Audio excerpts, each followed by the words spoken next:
Nimble with Numbers! Nimble with Numbers here. Yes, that is right. Scott Simpson here. Oh my gosh, so many epic microphone fails and Skype fails and computer fails. Finally got back on after an hour of trying. Damn it.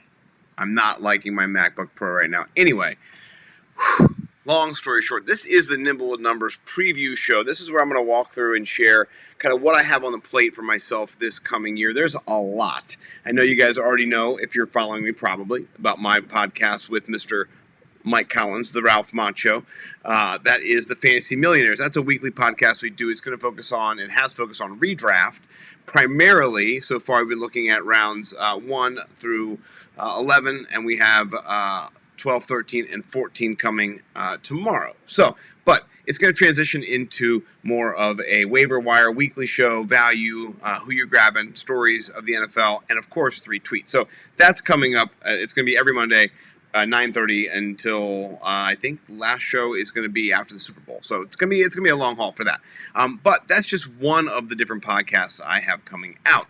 The next podcast I have coming out is going to be with my friend Jason Sarney. It is coming out. I think it might be even dropping tomorrow. We're recording it tomorrow. See how fast it comes out. But we're going to be doing a betting podcast. We're going to be breaking down props each week, getting you winners. We're going to do futures and season-long props starting tomorrow. And then each week we'll get into the weekly props that we think are going to hit. So that's another podcast I'm doing.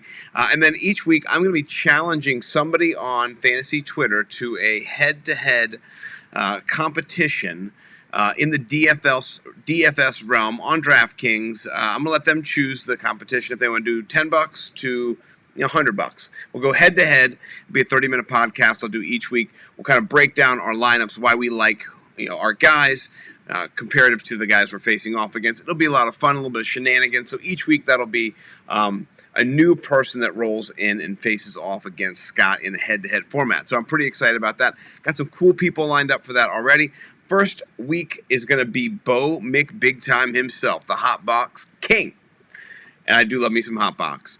So that's going to be fun. It's another podcast you can look forward to. And speaking of Bo McBigtime, we are coming out with a podcast as well. It's going to be dropping on Saturday nights. Not tonight, but next Saturday night is going to be our first podcast. I cannot wait for the Bo McBigtime show that him and I are going to put on. I'm not telling you what the name of that one is just yet. That's a guarded secret, industry secret. But Bo and I will be coming out with a podcast as well. That podcast will more just focus on kind of whatever we want it to be. So hot sauce, fun, friends, whatever's going on, just our lives. It's going to be open time. There's no rules on this podcast. There's no agenda, just to kind of enjoy ourselves and have fun. So that'll be a weekly podcast that we do for fun. Now, for the money, for the Millie Makers, for everybody who's trying to make some cash this year, so am I. One of my goals is to win the Millie Maker, obviously. The Fantasy Millionaires are kind of a prelude to that. But that is going to be a weekly show where I break down the weekly millionaire chase, and use my DFS experience from last year, all the times I lost and won. Also, getting on that podcast the Ralph Macho might come in, Bo McBigtime, really anybody I'm going to invite in there going to help me each week create that lineup, that one bullet. I think for the first week, Bo McBigtime will be joining me, and we'll be talking about the $100 entry, and then also there's a couple smaller entry for the millionaire. There's a $5 entry. We're putting a couple of teams in there as well. So we're going to talk DFS strategy on a weekly basis. So just to recap, if you're just joining us, we're talking podcasts that the Scott Man is going to be working on this year. We have the Fantasy Millionaires. We have the Prop Betting Podcast with Mr. Jason Sarney. We have the Bo McBigtime show that we're going to do. This is going to be fun and do whatever we want. Then I have my DFS head-to-head podcast, and then also the Millie Maker podcast. So that's a hell of a lot of podcasts each week. It's 5 podcasts each week. And that doesn't count all the podcasts that people invite me on so graciously to jump in and join. Speaking of that, last week we had Coming In Hot with some of the best folks that I can think of, and we ate some of the spiciest foods that I can imagine, or sauces I can imagine on food, and it was an insane shit show. I mean, literally on the show, and the next day was a real shit show. Shout out my man Chase. You do need an intervention, my good man. Love you. But we all do after that night. So I'm really super duper excited for all the different podcasts I have coming out. If you are a fan of Nimble with Numbers, I do have up here behind me, just hanging out, my website, Nimble with Numbers. I'm going to go over and kind of share a little bit what I'm doing here, but I'm also going to talk a little bit about my wide receiver 2 theory. So this year, I've been studying and looking at how wide receivers are valued and how we kind of look at them as a community or as a drafting, a group of drafters who goes into a draft that you're in your home league in, or if you're an industry guy in the industry, kind of what the value of these wide receivers are. And in my findings, what I found is that the wide receiver 1s are oftentimes overvalued, and the wide receiver 2s are undervalued. And last year, about let's say 60% of wide receiver 1s hit, but 40 didn't. And there were some huge upside plays last year. Terry McLaurin, Devontae Parker, John Brown, a bunch of guys who just weren't drafted as the wide receiver 1s on their team, or if they were, Devontae Parker, who's so late that it didn't really matter. DJ Shark, there's winners out there. Darius Slayton, there's winners out there to be had. So I had been drafting wide receiver 2s in offenses that were highly productive the last couple years. Hadn't put a name to it, hadn't put a theory to it, but I kind of wanted to do that. So this was my kind of stab at doing that, breaking down what I thought was an edge to be gained. And it's just a simple way to think about it is if you can get a guy who has wide receiver 1 upside on his own team who might beat out the wide receiver 1 currently, for example, Deontay Johnson. That's my guy. Deontay Johnson, Juju Smith-Schuster was great, but he's no Antonio Brown. We know that now. And thankfully, he's not Antonio Brown. And, I feel bad that Antonio Brown is Antonio Brown. So, but I think Deontay Johnson can be the muscle that kind of fuels that Pittsburgh passing offense. He is just a beast. Last year he had a true catch rate of 88%. That's a really good catch rate. That means catchable balls that were in his vicinity that he could get his hands on. 88%. So big fan of him. Wide receivers like that. So yeah. Anyway. I break it down here in my article. I have a lot of fun, glib stuff to kind of get you in, acknowledging, yes, this is another idea to add to your repertoire of so many ideas. But if you can get through that and just accept there's more to be learned, I break it down. I break down my process and kind of what I did. I break down the backstory of how JJ Zacharyson sent out a mailbag question, and that just asked folks, hey, what do you guys think I should ask for my mailbag? And so, I had what I thought was, something that would be easily answered in the fantasy community. I'm sure everyone had a matrix for this. Maybe Peter Howard had studied this, or JJ knew, or something. But no one knew. And I wanted to know kind of how the wide receivers had been valued on their own teams and respectively what that looked like in ADP. He had not seen it. He said, I don't know. You got to get to work. And so this is back in February. I said, okay, I'm getting to work. A little Ryan Reynolds GIF or whatever you want to call it, and the ball was set in motion. So, since then, I kind of hunkered down. I looked at a lot of different things to kind of come up with my guys this year. I looked at one thing I looked at was vacated targets. My man John Daigle, thank you, from Roto World. He is the man. He created a matrix. Just went through and identified air yards that are missing in offenses or targets that have been vacated. Lots of great things. Red zone percentage that have been vacated targets. So that was a great tool that I used. I'll show it to you in a little bit. That was one of the things that I used. The next thing I used was just looking at how injuries leading up to this into the beginning of the season had kind of hampered or maybe changed the landscape. You thought someone was going to be wide receiver 1. A couple years ago, we had Tyler Lockett as the 11th round selection over in Seattle's offense. Doug Baldwin was a clear number 1. Well, he didn't get off the shelf that year. His knee cost him pretty much most of a productive season. He had a flare up here and there, I know, because I had him on my team and I sucked that year. So, you live and you learn in these wide receiver experiences. So that was injuries was another thing that kind of jumped into the process. And, as I broke down further, I noticed the influx of young wide receivers that were coming in, that those guys were given the keys to the car and they were able to drive it last year. A.J. McLaren, DJ Shark, I combined two people there. A.J. Brown, Terry McLaurin, DK Metcalf, a bunch of guys, young guys coming in. DJ Shark, there we go. Just crushing it from the get-go. And, I think this wide receiver prototypes that come in now, I think they're just like running backs. Some of these guys are going to garner targets, they're going to garner snaps, and they're going to eat into the wide receiver 1s that you thought you knew and loved. So, with that being said, I did break down and share some of the wide receivers that finished high last year who are not drafted or highly undrafted or in the later rounds before I kind of got into some of the historical data of wide receiver ones coming from the bottom ranks in these offenses. Also breaking down, this is my chart that I color coded, but this is actually the chart from Roto World that John Daigle made. I just color coded it. So this really was the basis for my research and what I was trying to break down and understand. And once I understood kind of where these opportunities were in offenses and where the shifting of targets were, you can kind of better identify the wide receiver one breakout potentials in these offenses. Others, I just kind of flat out, I'm making some bold statements and some stabs. There was a lot of offenses over the last couple of years who have supported two wide receivers in the top 24 of all wide receivers. So a lot of offenses have done that. It's not a shock to have that happen. Last year, our guy Robert Woods, Cooper Kupp, and then Mike Evans and Chris Godwin. So there's been potential. Calvin Ridley was close to doing it with Julio Jones last year. He did it the year before, really close. So that I noticed that.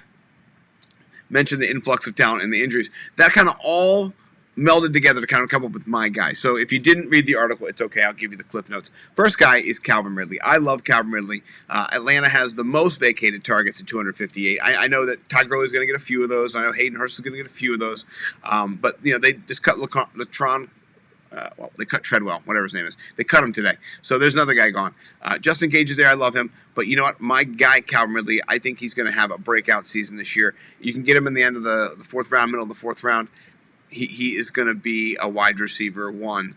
I think 4 or 5 times this year in your PPR league. I also think he's going to break out in DFS this year as well. So I love Calvin Ridley. The targets are going to be there. That offense is going to be high powered, and he's getting one-on-one coverage a lot of the times because Julio sees so many double teams. I think that's one of the major things I've noticed in some of these offenses. If you get that wide receiver who is also highly skilled, you have potential for breakout. So there's my guy. I love him. He's my favorite guy this year. I'm going to have him on my team, and it's Calvin Ridley.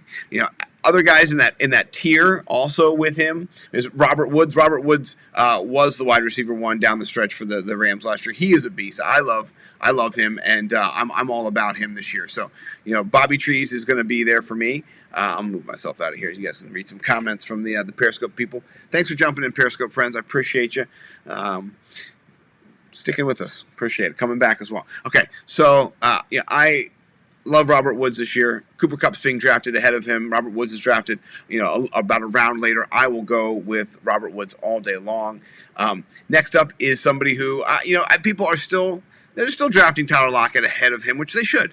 I just know that he can do more than run in a straight line. And that 3-cone drill that people say I can do faster than him, yeah, I can't. I can't do that. He's a beast, and his route tree will develop and has developed. And he's not somebody who I think is only going to get 100 targets this year. I see him getting 130 targets this year, moving up from 58 receptions to more like 78 receptions, 80 receptions. I think he's going to get 1,100 yards, 10 touchdowns. I think he's a breakout. So I like DK Metcalf this year a lot, and I have him on my Scott Fishbowl team. And I'm going to talk about that all year long because I got Julio Jones, Calvin Ridley, Mike Evans, DK Metcalf on my team. Oh, and also Zeke and Kareem Hunt and Hawkinson and Gronk. I got Ruggs and Edwards, and I have them all. Yeah, Tariq Cohen. It's going to be a good fishbowl season, I'm pretty sure. Okay, I digress. I'm sorry. Moving on. Couple of those other wide receivers in that round. I love Marquise Hollywood-Brown. He is not the wide receiver one on that team. I know he is technically, but he's not. Mark Andrews is. Mark Andrews had more receptions, more yards, more touchdowns, everything last year. So Marquise Brown can, though, increase, get over 100 targets this year. Marquise Brown is going to pop. So even though he's not technically, he is the wide receiver one, he's not being drafted like somebody who can have that weekly top 20 upside. I love Marquise Brown this year. He is going to come out and have games that are just in fuego. So big fan of his. Moving into those the round 7 to 10, I got Tyler Boyd down there at wide receiver 30. This is what's crazy about Tyler Boyd. If A.J. Green stays on the field, he's going to finish in the top 30 wide receivers, maybe top 25. He has that potential. And if A.J. Green is not healthy most of the year, he's going to struggle a little bit because he can't run those X and Y's as well as a slot. He is excellent in the slot. He's unguardable in the slot, but on the outside, it's not the same. So kind of want A.J. Green to be there and to be healthy. That's how you kind of want to see the Tyler Boyd lens. I like him though. I also threw Brandon Cooks in here. Brandon Cooks, he sucked last year. I'm sorry to say that. He wasn't very good. He got hurt. He got dinged up. That offense just kind of left him for dead. He's a good wide receiver though. His finishes before, 15, 13, 11. He's been top 15. 3 out of the last 4 years. So don't sleep on him. You can get him later in the 9th, 8th round. I'm not reaching for him, but if you can grab him and you get him as your wide receiver 4 as a flex, I love that. That's excellent. Somebody I like a little bit more though is my guy who I will be getting on all my teams if I can, and that's Deontay Johnson. I love Deontay Johnson this year as well. Besides Calvin Ridley, I might love Deontay Johnson the most. As a matter of fact, in my local league, the Crab Cake League with some of my homeboys, I have my team name is Deontay My Johnson. So that tells you a lot you need to know about him. Last season as a rookie, he had tremendously bad quarterback play. Tremendously bad, like the worst. If you don't remember what Myles Garrett and somebody else were doing, they weren't throwing the football. They weren't playing football. They were swinging helmets and screaming. It was terrible. It was not what it should have been. It was Big Ben-less. Well, we've got Big Ben back, and apparently, according to the beat writers, he's done all the throws. And that doesn't mean he can do every throw every time, and he's the best ever, but it means that he can complete all the different throws on the route tree. That's what you need. You need somebody who's flexible with that elbow now, and he can do all the different the digs and the curls and the posts and the fades and anything in between. You need that. So I'm excited for Deontay Johnson this year. I think he is the wide receiver 1 again on that team. He came from nowhere last year, was their wide receiver 1. He's going to come from somewhere. He's going to come from here, right from here, from my mouth. Yeah. Also, my guy CeeDee Lamb this year is a rookie who I believe has wide receiver 1 potential every week on his team. Now, he's not going to be the wide receiver 1 on his team every week, but the 3 of those wide receivers, Amari Cooper and Michael Gallup, CeeDee Lamb, they're going to feast. They're going to eat. And I don't think you want to see CeeDee Lamb in the slot. He has been targeted in preseason in the red zone the other day against a pretty good Cowboys defense so far. From what all the reports, he had 3 red zone TDs, lit them up. You're not going to Amari Cooper in the red zone. Michael Gallup, yes, I can see that. But it looks like they have another weapon underneath in CeeDee Lamb who could really create some space and get his hands on some TDs. And you heard it here first, folks. Nickname this year for CeeDee Lamb is CeeDee's TDs. CeeDee's TDs. Love me some CeeDee Lamb. Let's moving on.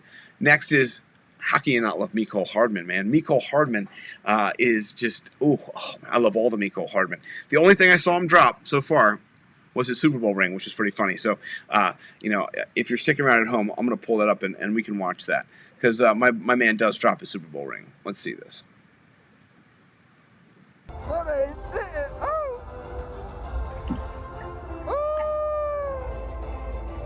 Wait for it.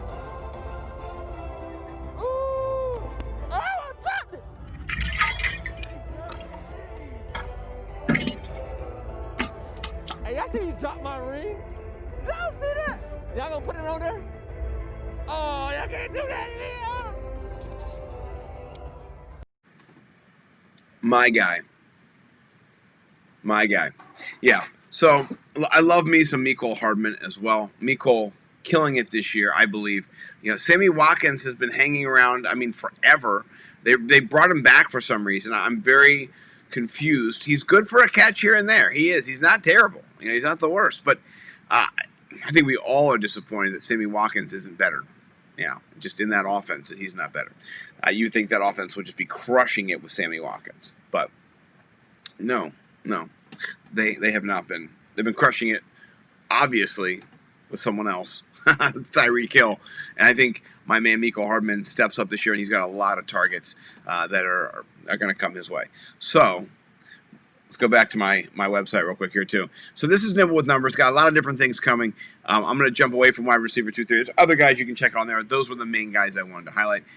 This year, the prop bets that I'll be placing each week, they'll be here. You can look at those. You can just do a little jump on. The podcast, all 5 of them will be under the podcast link. They'll be coming up there soon. This will be the first one. You can listen to this, and go, oh, what was Scott talking about? Oh, all 5 of these podcasts. So this will be the Nimble with Numbers preview show. This is my wide receiver 2 theory. We just kind of went through that. Archives, all my old work from last year. Last year I started in mid-October and started writing after being kind of broken, my will being broken by my job.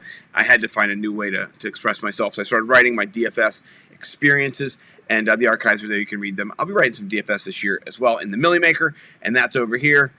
Nothing in the Millie Maker yet, just my bio. I'll read my bio, and it just says, a boy chasing a football in the backyard with his dad, a teenager chasing the ball on the high school gridiron, a 20-something chasing a football at the Thanksgiving Turkey Bowl, a 30-something chasing fantasy football championships, a 40-something chasing the dreams of becoming a fantasy football analyst, chasing the DFS Millie Maker. So this page is going to be dedicated to that. Each week I'll be writing about my process, what I'm going through, a lot like I did last year for GPPs, but this is for a single tournament. So it's going to be a little bit more hyper-focused, so I'm really excited about that. This is the content that I'll be putting out every single week for my written content, which you got to have for the writing. I love writing.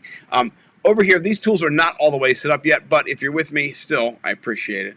These tools are going to be for DraftKings. You can go in, you're going to be able to look and see the points that are being scored. I love these points scored different matrix just because I'm not all the way done with them yet, but you can kind of sort them and you'll be able to see for each position group how people are trending, and they'll be color-coded and easy to use and interact with, and just give you a big picture, easy to manipulate the data. I used this last year for my DFS stuff in my writing for the XFL, and I really found it beneficial just to see things a little bit differently. It's not revolutionary. It's not something that's going to change the world, but it's a cool tool that I think is going to be helpful just to give you a big picture understanding of where the value is. It could be related to team value, which I'll kind of drill down into in my next preview video maybe, because I have team stats as well they'll link to a different page. But the weekly scoring for all of these players can kind of be put forth. You can look at a lot of them in one fell swoop, which I like. So I'm a visual learner as an educator. I need to get myself together though and get this finished so this can be ready to go on Thursday. So that is where I am at right now. I am really super duper excited for this year. It's going to be a great year. I appreciate everybody who stuck around for today's kind of impromptu broadcast, and I appreciate everybody who's going to join me or jump in with me this year. If you don't know Bo McBigtime or the Ralph Macho on Twitter, please follow those guys. Those guys are 2 of my best friends and 2 of the best, I just think, minds that are undiscovered in fantasy football. There's a bunch of great minds, but I think those 2 are some of the best that have not been kind of fully tapped yet. And I'm excited to get to work with them and to draw out some of the best that they have to offer us. Right, to help us. I mean, that's really why I want to do this. I want to grow and learn, and I can do that by working with my man Bo McBigtime and my man Mike Collins. So, all right, this is Nimble with Numbers signing off. I appreciate you guys, and please check out all my podcasts. Go to NimblewWithNumbers.com. Go to thefantasymillionaires.com. Follow me on Twitter at NimblewWithNumbers or NimblewWNumbers, and then also follow me at the Fantasy Millionaires on Twitter at the FF Millionaires. At the FF Millionaires. Shout out to everybody who I love and all the haters who I love as well. Have a great, great draft if you're drafting tomorrow. Enjoy. If you're drafting on Monday, what are you doing? Oh, no. If you're drafting on Monday, you might be the E-Town Get Down. Then it's okay. I'll allow it. And that shit is going to be, I can't wait to see that. The E-Town Get Down! Round 12. Yeah. Hells to the yeah. All right, guys. I will check you out all this year. And you can come check me out, too. All right. Peace.